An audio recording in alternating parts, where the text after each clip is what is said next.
రామ్మోహన్ నాయుడు గారి రూపంలో వచ్చింది. ఇంకొకరు అయితే కల్లో కూడా శ్రీకాకుళంలో ఏమీ రావండి. ఏదొచ్చినా పర్యావరణమే. ఈరోజు పర్యావరణం అని చెప్పి వస్తున్నారు కదా, ఆ పెద్దలకి వాళ్ళ ఇంటి ముందు ఉన్న డ్రైనేజ్ లో చెత్త ముందు క్లీన్ చేసుకోమని పర్యావరణం గురించి తర్వాత మాట్లాడతారు. వాళ్ళ ఇల్లు వాళ్ళ ఊళ్ళు క్లీన్ చేసుకోవడం కాదు, రంగు జెండా పట్టుకుని ఇక్కడికి వచ్చేస్తున్నారు. ఎవరు పిలిచారు ఇక్కడ? ఇది మా కళాశ. మా కళాశాల ఉద్యోగాలు లేక ఎక్కడికెక్కడికో పిల్లలు వెళ్తున్నారు, ఇబ్బంది పడుతున్నారు. లేకపోతే ఆ ముందు తరాలకి మా పెద్దలు కూటమి ప్రభుత్వంలో రామ్మోహన్ నాయుడు గారి దయ వల్ల, జిల్లా మంత్రి అచ్చెన్నాయుడు గారి సహకారం వల్ల ఈ రోజు ఇక్కడున్న ఎయిర్పోర్ట్ వస్తే ఇక్కడున్న ముగ్గురు ఆఫీసర్లు జీవిత కాలం ఉద్దానం గుర్తుపెట్టుకుంటారు. ఈ ఆఫీసర్ దయ వల్ల ఉద్దానం ఎయిర్పోర్ట్, అది పలాస ఎయిర్పోర్ట్ కూడా కాదు, ఉద్దానం పెరిగి ముందుకు తీసుకెళ్ళాలి. ఇందులో ఎవరికి స్వార్థం లేదు. దయచేసి అమాయకంగా భయపడిపోయే వాళ్ళే ఉంటారు, నేను కాదనం లేదు.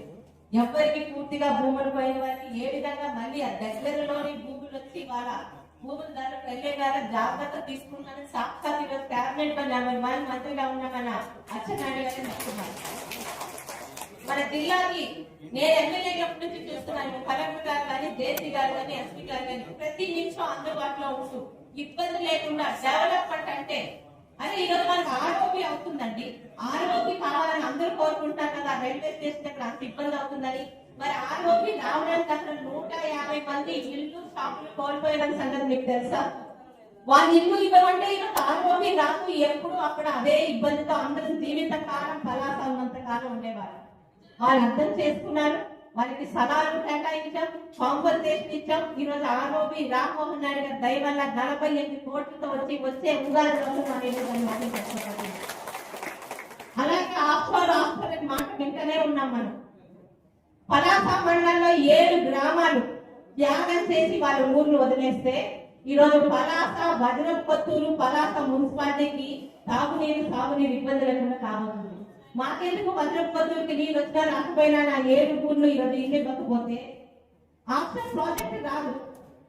మార్పు అభివృద్ధి రావాలంటే మార్పు కలగాలి. ఎక్కడో దగ్గర దానికి బీజం పడాలి.